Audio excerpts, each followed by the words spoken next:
3-0. Por unanimidade, os desembargadores da segunda instância não apenas confirmaram a condenação, como aumentaram a pena dada pelo juiz Sérgio Moro ao ex-presidente Lula no caso do processo do triplex do Guarujá. Vamos ver os detalhes da sentença aqui, olha. O primeiro a votar foi o relator do processo, João Pedro Gebran Neto, perdão. Depois o revisor e presidente da 8ª turma, Leandro Paulsen, e por fim, o desembargador Vitor dos Santos Laus. Os 3 desembargadores do Tribunal Regional Federal da 4ª Região, TRF4, confirmaram a condenação do ex-presidente Lula por corrupção passiva e lavagem de dinheiro. E eles também aumentaram a pena que havia sido dada pelo juiz Sérgio Moro, de 9 anos e meio de prisão, e passaram para 12 anos e 1 mês de prisão. A defesa do ex-presidente Lula ainda pode recorrer dentro do próprio TRF4 e o cumprimento da pena só vai acontecer depois do julgamento desse recurso. A gente vai trazer agora alguns destaques do julgamento de ontem. Durante o julgamento em Porto Alegre, o desembargador João Pedro Gebran Neto, relator do processo no Tribunal Regional Federal, afirmou que houve pagamento de propina ao ex-presidente Lula. Ele disse que há provas testemunhais e documentais contra o ex-presidente e considerou que Lula era o garantidor do esquema em que houve prática de crimes de corrupção. A corrupção passiva perpetrada pelo réu difere do padrão dos processos já julgados relacionados à Operação Lava Jato em relação aos servidores da Petrobras.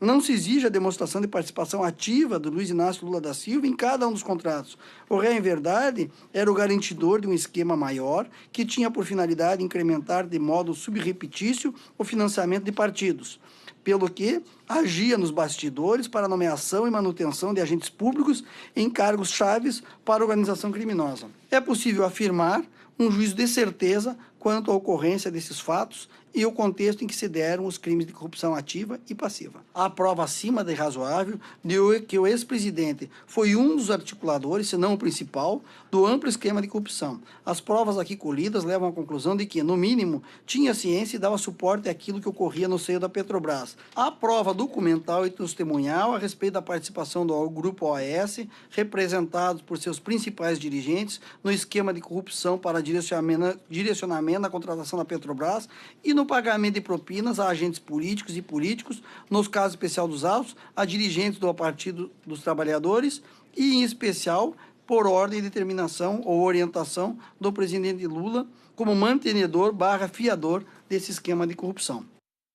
O desembargador Gebran Neto falou ainda das provas que ligam Lula ao triplex do Guarujá. Luiz Inácio Lula da Silva teria pago parte por um apartamento simples, mas o Grupo OAS disponibilizou a ele, ainda em 2009, o apartamento 64A triplex, sem que fosse cobrado qualquer acréscimo. Posteriormente, em 2014, o apartamento passou por benfeitorias, a cargo do Grupo OAS, para atender ao ex-presidente, sem que houvesse igualmente pagamentos de preço. Estima o Ministério Público o valor da vantagem devida R$ 2.424.991. Em razão dos fatos, Luiz Inácio responde por crime de corrupção. Não é crível que a construtora canalizasse tantos recursos apenas como forma de tornar o negócio mais atrativo. Os gastos, inclusive, extrapolam o próprio valor do mercado do bem. Não se cuida, pois de reforma decorativa, mas sim de características de personalização para um programa de necessidades específicos.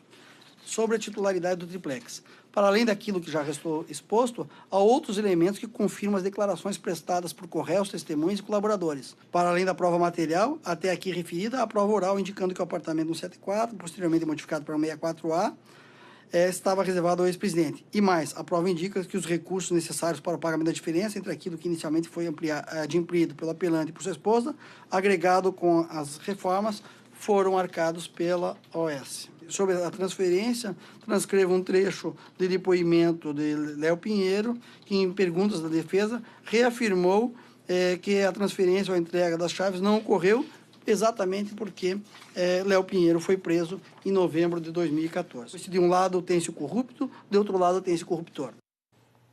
O revisor do processo e presidente da 8ª turma, o desembargador Leandro Paulsen, disse que a corrupção foi encoberta por dirigentes da Petrobras para garantir um esquema de favorecimento ao governo.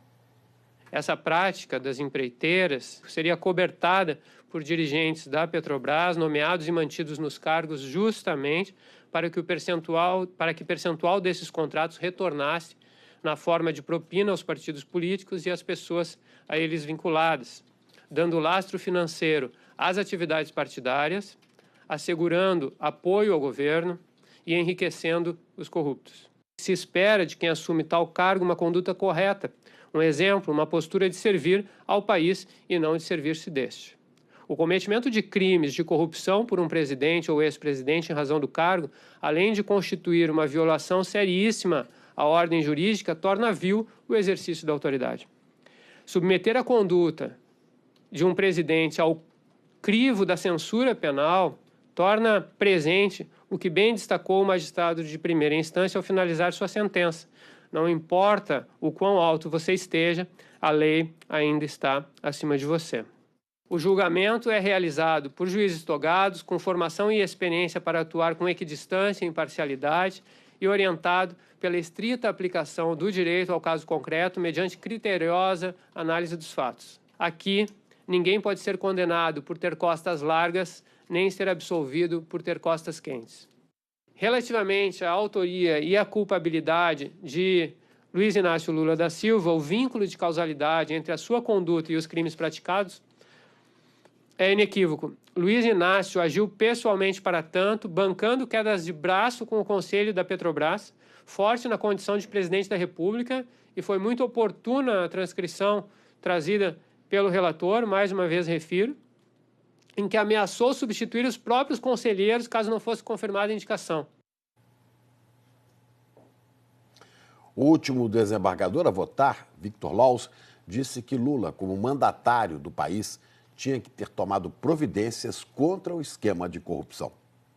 Me refiro ao ex-presidente, naturalmente.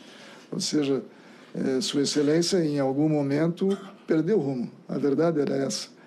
Ele passou a confundir as suas atribuições de primeiro mandatário desse país, talvez com aquelas que no passado lhe conferiam a presidência da agremiação partidária.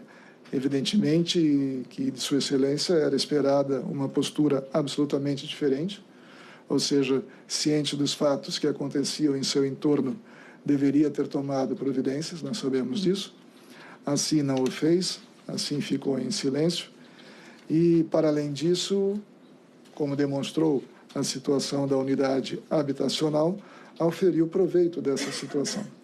Ou seja, são fatos, como diz o vereador João Pedro Gebran Neto, lamentáveis, são fatos que deslustram a biografia de Sua Excelência, mas que são fatos concretos, são fatos que ocorreram. E exatamente por terem ocorrido, devem receber, e assim foi o que pareceu ao Ministério Público Federal, o escrutínio de um processo judicial. Além do ex-presidente Lula, os desembargadores julgaram recursos referentes a outros 6 réus desse mesmo processo. Vamos ver aqui o que mais ficou decidido na sessão de ontem do tribunal. O ex-presidente da OAS, Léo Pinheiro, teve a pena diminuída de 10 anos e 8 meses para 3 anos e meio em regime inicialmente semiaberto por corrupção ativa e lavagem de dinheiro. Outro ex-executivo da OAS, Agenor Franklin Medeiros, também teve a pena diminuída, no caso dele, de 6 anos para 1 ano e 10 meses, no regime aberto, pelo crime de corrupção ativa. E os desembargadores decidiram ainda manter a absolvição do presidente do Instituto Lula, Paulo Okamoto, e dos ex-executivos da OAS, Paulo Gordilho, Fábio Ionamini e Roberto Moreira Ferreira. O entendimento dos desembargadores sobre o início do cumprimento das penas segue a ata publicada em dezembro de 2016 pelo TRF4. Os réus, como Lula, condenados em segunda instância no tribunal, devem começar a cumprir as penas assim que os recursos ao próprio tribunal forem julgados, todos com direito a recorrer a tribunais superiores.